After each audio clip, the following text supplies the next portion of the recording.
Is it yummy? She loves it. She loves it.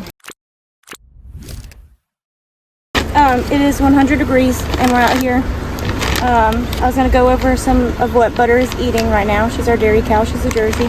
She's about 900 pounds. We're working on getting a little bit of weight on her. She had a really bad bout of ketosis after she had her calf in April. So she's put on a lot of weight, but we are still working on it. She's a high producer, so we've had to work with her diet to get her down to a more manageable amount of milk, because the more milk she makes, the more calories she needs, and the calories she could take in she could not take in enough calories to make up for how much milk she was making. She was giving us 7 gallons a day and having her calf on her 24/7. So we've got her down to the calf is older now, but we've got her down to where when the calf is separated, we milk her once a day, but when the calf is with her 24/7, she doesn't have any extra. So we've got her down to a manageable amount, and the calf is older. But we calf share and it works for us. So this is alfalfa pellets. Alfalfa is high in protein, and so we give her a little bit of that. She really just likes it. I think to her it's a bit of a treat, but we give, I'd say maybe a pound of alfalfa a day. Not a whole lot. She likes it and it adds some protein, but she is on a dairy ration that is here. This is the guaranteed analysis. Crude protein is 21%, crude fat is 5%, crude fiber is 11%. So that's a pretty high protein. We want it to be high to help her maintain her weight, but a lot of the issue with a high protein feed is it can increase their milk, but we want higher carbs to help her put weight on, because the carbs aren't going to go to the milk, they're going to go to her body condition. At least that's what we've been told. So hopefully that's true. It's worked for us. So we've been mixing in some ground corn, and that's really helped put on her weight. We just do about a ratio of like 2 bags of this to 1 bag of ground corn. Since she's put weight on, we've kind of come back on that a little bit. So we're doing like maybe 1/4 to 1/3 of a bag of ground corn, just because she was gaining weight and we want to slow down a little bit on the weight gain. You never want to have a fat dairy cow.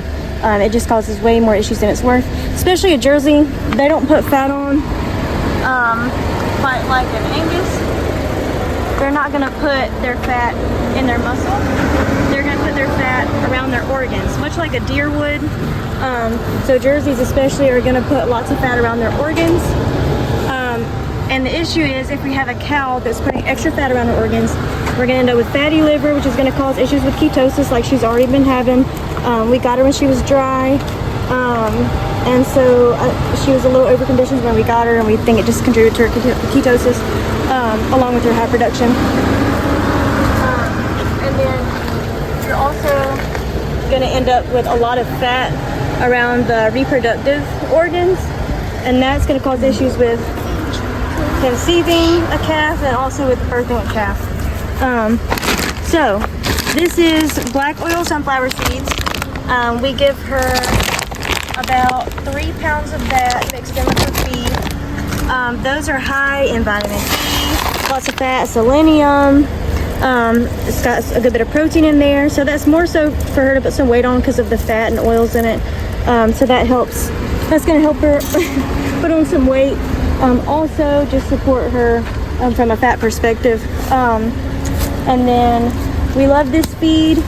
It is not a textured feed, so there's no like molasses. It's very powdery, so we do drizzle some blackstrap molasses, about 1/4 of a cup. We drizzle on top of her feed. It just kind of helps keep it compacted together, and also it has lots of iron and some other vitamins and minerals, as well as some carbohydrates. This is our loose mineral. So she has a mineral block, but we don't know that she's getting what she needs from a mineral block. So we have baking soda we leave out for her, and then now we're going to be using this loose mineral. And so that's the guaranteed analysis on there. It goes through all the different things. Obviously we've got some fat soluble vitamins, that's great. We've got minerals, salt, all those are great. And he even has some feeding directions.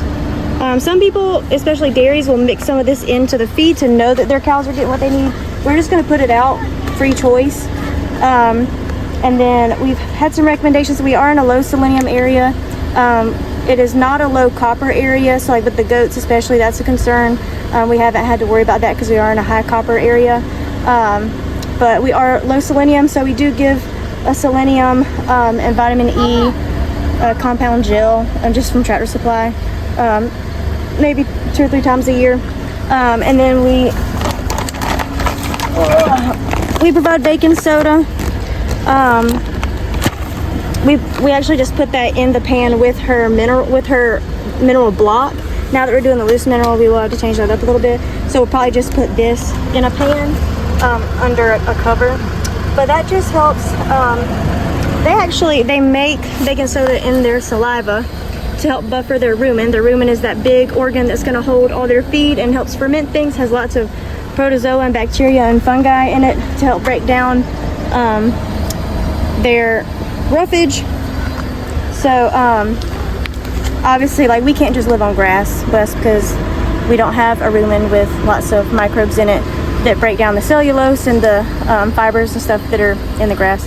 But cows can eat, and goats and sheep, goats less so than cows and sheep, but they can take in that grass and all those little bugs in their rumen, break it down to where they can actually use it as volatile fatty acids. So the baking soda actually helps to maintain an appropriate pH in their rumen. If you give too much grain and they haven't had any hay or grass that day, you can have some acidosis, which is where the pH of the rumen gets too low, gets too acidic. So the baking soda is kind of how they can self-treat if they're getting a little too much acid in there. And she does get free choice pasture.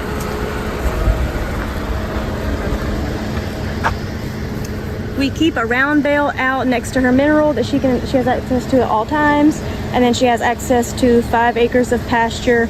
Only a tiny little smidgen is wooded, and that's where the barn and our spring are.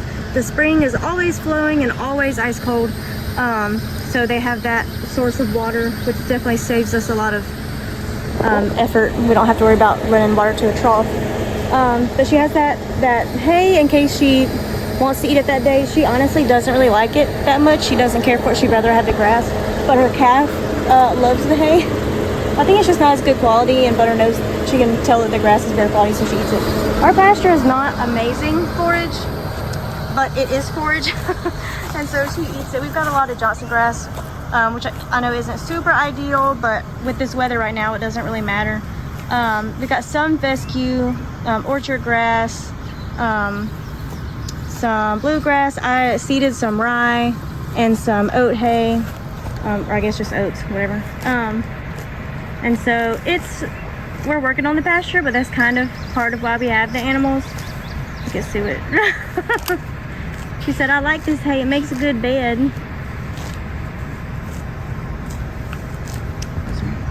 We have given her vitamin E, just capsules, like 1 of them twice a day. When she first came into milk, it just kind of helps with some all flavors you can get from new grass or freshly, coming into milk. She was just in a sacred pasture for a couple weeks after she had the calf, and then we let her out, and that was like right in the spring when all the grass was like coming up, and so we gave her that vitamin E to help with that. We also were giving her some Epsom salt to provide some extra magnesium. So in the spring, the grasses that come up don't have all that much magnesium in them, and so the Epsom salt just helps to that Epsom salt helps to add some magnesium so that we don't end up with grass tetany, which is just where like they can't use their muscles because they don't have the magnesium, and our muscles need magnesium. That's about it. We've added garlic at times, but we didn't feel like it helped that much with flies, and we really did not want her to have a garlic taste in her milk. So right now we're using Ultra Boss for flies. Our AI tech, who is amazing, recommended that to us, and it has worked like a charm. Like before, her entire back was just black, covered in flies, and like every time we milked, like we were getting bitten by flies the whole time. It was awful. But now, since we use the Ultra Boss, like she doesn't have a single if she has a fly, it's like on her leg, on the bottom of her leg, and they don't stay long. It's worked amazing. But yeah, that's about it. That's all for now.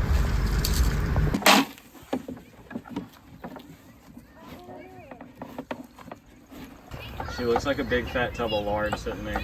She is. Man, this is the difference in a Jersey and a beef, or a beef cross, a dairy and a beef. What's different about it? Look at that hunk of beef. You can't see a single rib on her body. I don't know if she has ribs. She may not have any, I don't know. No ribs. And her neck has like a big fat goiter on it. Why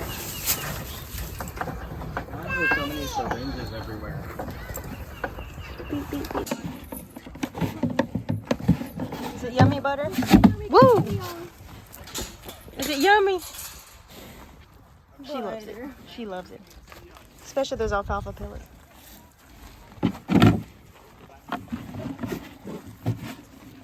We're still working on her body condition. She's really not skinny, but her top line definitely needs some more filling out. Her short ribs need some work. But she's not skinny, although she does look skinny because she's a Jersey and dairy breeds just look skinny like that. But we've been assured by multiple professionals that she's not skinny. And also she over conditions very quickly, so